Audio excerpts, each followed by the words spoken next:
আমার আগের ভিডিওটি ছিল কলকাতার বাইরে ক্রিসমাস সেলিব্রেশন, আর সেটা ছিল শিলংয়ে। হ্যাঁ, অনেকের মনে হতে পারে যে আমি হয়তো এই ক্রিসমাসে শিলং গিয়েছি। আমাকে সেটা অনেকেই পার্সোনালি জিজ্ঞাসাও করেছিল যে আমি কবে শিলং গেলাম।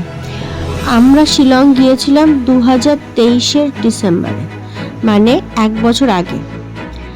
আর এই ভিডিওতে আমি শেয়ার করছি কলকাতাতে কিভাবে ক্রিসমাস সেলিব্রেট হয়। মানে কলকাতার ক্রিসমাস মানেই এক কথাই হচ্ছে পার্ক স্ট্রিট, তাই তো? কিন্তু এই বছর বিভিন্ন জায়গাতে আমরা ক্রিসমাসের ডেকোরেশন দেখলাম।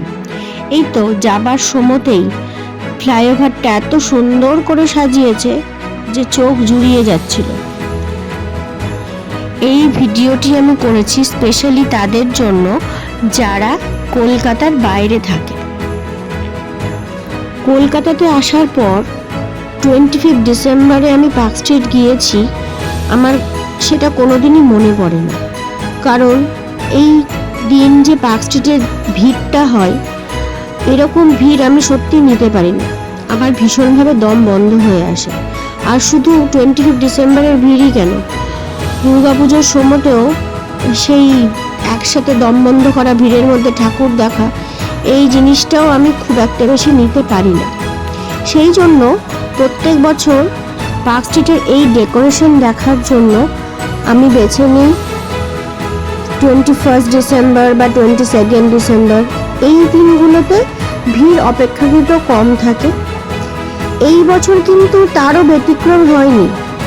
22 ডিসেম্বর গিয়েছিলাম এই ডেকোরেশন দেখতে, দেখলাম অসম্ভব ভিড়। দেখাই যাচ্ছে আমার ভিডিওতে যে পার্ক হোটেলের সামনে গাড়ির কতটা লাইন ছিল। তখন প্রায় রাত্রি 10টা বাজছে, অসম্ভব ভিড় ছিল। গাড়ি দাঁড় করানোই যাচ্ছিল না ওখানে। যাই হোক, গাড়ি নিয়ে চলতে চলতেই পার্ক স্ট্রিট ক্রস করে গেলাম এবং তারপরেই চলে গেলাম হরিশ মুখার্জিতে। সেইখানেও খুব সুন্দর ডেকোরেশন করেছে, আর সেখানটা একদম ফাঁকা ছিল। স্বভাবসিদ্ধ ভঙ্গিমাতে তাই পার্ক স্ট্রিটে তো সুযোগ পাইনি, হরিশ মুখার্জিতে দাঁড়িয়েই টুক করে বেশ কতকগুলো ছবি তুলে নিলাম। এবার ক্রিসমাসের ডেকোরেশন দেখতে বেরিয়েছি, তো ছবি তো তুলতেই হবে না? সেই জন্য এবার হরিশ মুখার্জি বেছে নিয়েছি আমরা ছবি তোলার স্পট হিসেবে। কলকাতার বাইরের যে সমস্ত বন্ধুরা আমার এই ভিডিওটি দেখছেন, তাদের কেমন লাগলো ভিডিওটি অবশ্যই কমেন্ট করে জানাবেন। আর আমার যে সমস্ত বন্ধুরা কলকাতার, অথচ তারা বর্তমানে কলকাতাতে থাকতে পারছেন না, হয় কার্যসূত্রে বা অন্য কোনো কারণে, তাদের জন্য কিন্তু এই ভিডিওটি। সকলের কাছে আমার অনুরোধ রইল, আমার এই ভিডিওটি কেমন লাগলো আপনারা অবশ্যই কমেন্ট করে জানাবেন। ধন্যবাদ।